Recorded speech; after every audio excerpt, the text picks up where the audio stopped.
అందరికీ నమస్కారం. ఆయుర్వేదం మనకి కొన్ని ఆరోగ్య సూత్రాలు చెప్పింది. ఒక ఆరోగ్యవంతుడైన మనిషి తన నిత్య జీవితంలో ఏ ఏ నియమాలు పాటిస్తే సంపూర్ణ ఆరోగ్యవంతుడిగా ఉంటాడు. నియమాలంటే పథ్యాలు, పాకాలు కాదు. మనం ఉదయం లేచిన దగ్గర నుంచి రాత్రిలోగా చేసే పనులే కొంచెం పద్ధతిగా చేయాలన్నమాట. అవి ఏంటి అంటే పక్షక్షౌరం. ప్రతి 15 రోజులకు ఒకసారి క్షౌరం చేయించుకోవాలి. క్షురకర్మ. క్షౌరం అంటే హెయిర్ కటింగ్, ట్రిమ్మింగ్, షేవింగే కాదు.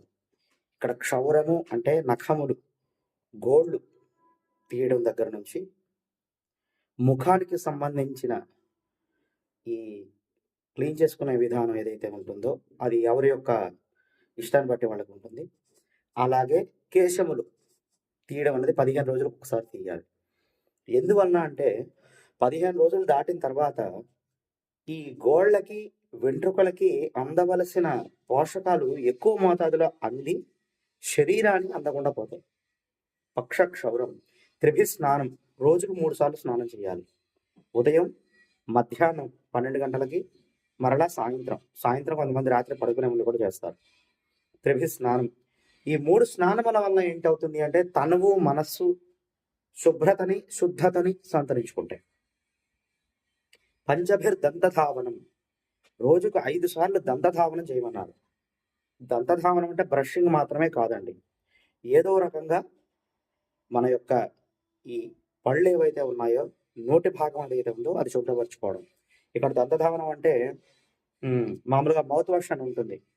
దాంతో చేసేది కూడా దీని లెక్క కింద వస్తుంది. పంచభిర్దంతధావనం. మాసే మాసే సదా నస్యం. నెలకు ఒకసారి నస్యం పీల్చమన్నారు. నస్యం అంటే ఆ పొగాకు పొడి ఒకటి ఉంటుంది అని పిలుస్తారు. అది కాదు. ఏదైనా ఘాటు పదార్థాన్ని నాసికారంధ్రముల ద్వారా అంటే ముక్కు ద్వారా లోపలికి పంపించినప్పుడు ఈ నాసల వే ఏదైతే ఉందో అది మొత్తం క్లీన్ అయ్యి ఆ శ్లేష్మం రూపంలోని కఫం రూపంలో బయటకు వస్తుంది. మాసే మాసే సదానస్యం. త్రిమాసేచ విరోచనం. 3 నెలలకు ఒకసారి ప్రయత్నపూర్వకంగా విరోచనం చేసుకోమన్నారు. అంటే ఆముదం కొంచెం వేడి చేసి అందులో కొంచెం అల్లం రసం కలిపి పరగడుపునే తీసుకోవాలి.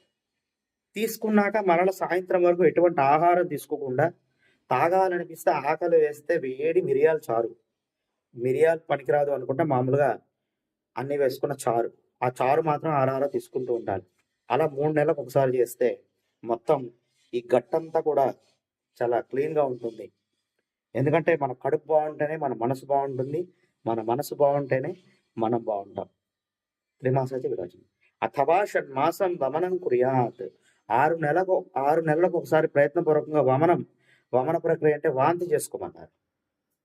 అంటే ఇక్కడ ఈ వాంతి అనేదే ఈ నేతి, ధౌతి క్రియలు కూడా దీని కింద వస్తాయి. అంటే మీరు ఉప్పు నీళ్లు పంపించే లోపలికి వాంతి చేసుకునే విధానం ఒకటి ఉంటుంది.